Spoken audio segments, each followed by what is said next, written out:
আপনাদেরকে মনে করিয়ে দিতে চাই, একই সাথে যারা উপদেষ্টা রয়েছেন, আজকে আমরা অনেক উপদেষ্টাদেরকে দেখেছি খুনিদেরকে পুনর্বাসন করার বক্তব্য দিতে।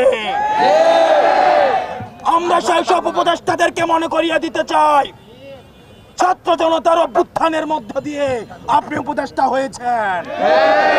সুতরাং যখন কোন বক্তব্য দিবেন, আপনার সামনে যেন 5ই আগস্টের গণভবনের চিত্রটা মাথায় থাকে, আপনার সামনে যেন 5ই আগস্টের পার্লামেন্টের চিত্রটা মাথায় থাকে। যারা স্বৈরাচারকে পুনর্বাসন করতে চায়, যারা খুনি হাসিনাকে পুনর্বাসনের মতো বক্তব্য দিতে চায়, আমরা ছাত্র জনতা যেভাবে তাদেরকে উপদেষ্টা বানিয়েছি, ঠিক একইভাবে গদি থেকে ছুড়ে নামাতে আমরা দ্বিধা করব।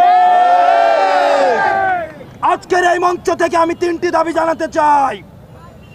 1 নম্বরে, যারা খুনিদেরকে পুনর্বাসন করার জন্য ব্যাকস্টেজে মেকানিজম করছেন, আপনাদের এই প্লটিং এর আমরা 20 দাঁত ভেঙে দিব।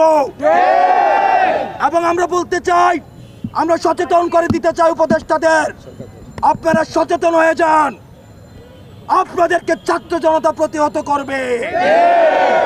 সুতরাং খুনিদেরকে পুনর্বাসন করার কোন ধরনের চিন্তা আপনারা করবেন না। আমার 2 নম্বর আহ্বান মিডিয়া ভাইদের প্রতি, গণমাধ্যমের সাথে আমাদের সৌহার্দ্যপূর্ণ সম্পর্ক ছিল, আমাদের তাদের সাথে সৌহার্দ্যপূর্ণ সম্পর্ক ছিল, আছে এবং থাকবে। আমাদের আন্দোলনকে সার্বজনীন করার ক্ষেত্রে গণমাধ্যমের অবদান অনস্বীকার্য। এই ফ্যাসিজমকে উৎখাত করতে গণমাধ্যমের ভূমিকা অনস্বীকার্য। কিন্তু আমরা দেখতে পাচ্ছি কিছু কিছু গণমাধ্যম খুনিদের পুনর্বাসনের ষড়যন্ত্র লিপ্ত হচ্ছে। আমরা আপনাদেরকে হুঁশিয়ার করে দিতে চাই, আমরা আপনাদেরকে আহ্বান করতে চাই, আপনারা জনতার কাতারে নেমে আসুন। অথবা দেখা যাবে অনেক গণমাধ্যম কর্মীরা শেষ দিকে এসে তাদের বুমের মধ্যে তাদের যে মাইকটি থাকে সেখানে তারা নেম প্লেটটা লাগিয়ে জনতার কাতারে নেমে আসতে পারেনি। সুতরাং আপনাদের জন্য সেই ভবিষ্যৎ না হয়। সর্বশেষ বলতে চাই, আন্তর্জাতিক অপরাধ ট্রাইব্যুনালে খুনি হাসিনাকে প্রধান আসামি করে এবং অন্যান্য যারা তার সহযোগী ছিল, এই ফ্যাসিজমের যারা ফুট সোলজার ছিল, তাদেরকে আসামি করে এই অন্তর্বর্তীকালীন সরকারের কাছে আমরা দাবি করছি, খুনি হাসিনাকে আসামি করে আন্তর্জাতিক অপরাধ ট্রাইব্যুনালে মামলা দায়ের করতে হবে। রক্তের দাগ এখনো শুকায় না, বাতাসে রক্তের গন্ধ এখনো যায় না, মেডিকেলে আহতরা কাতরাচ্ছে।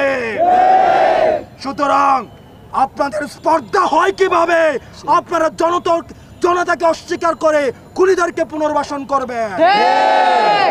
সর্বশেষ, যারা শিক্ষার্থী এখানে রয়েছেন, আমরা আপনাদেরকে বলতে চাই, ক্যাম্পাসে ছাত্রলীগের চলে আসা দখলদারিত্বের যে রাজনীতি, হল দখলের রাজনীতি, ক্লাসরুমের যে রাজনীতি, স্বৈরাচারকে ফুট সোলজার হিসাবে পালন করার যে রাজনীতি, এই রাজনীতি ক্যাম্পাসে পুনর্বাসন আর কোনোদিন হবে না, কোন দলের মধ্যে দিয়েই হবে না।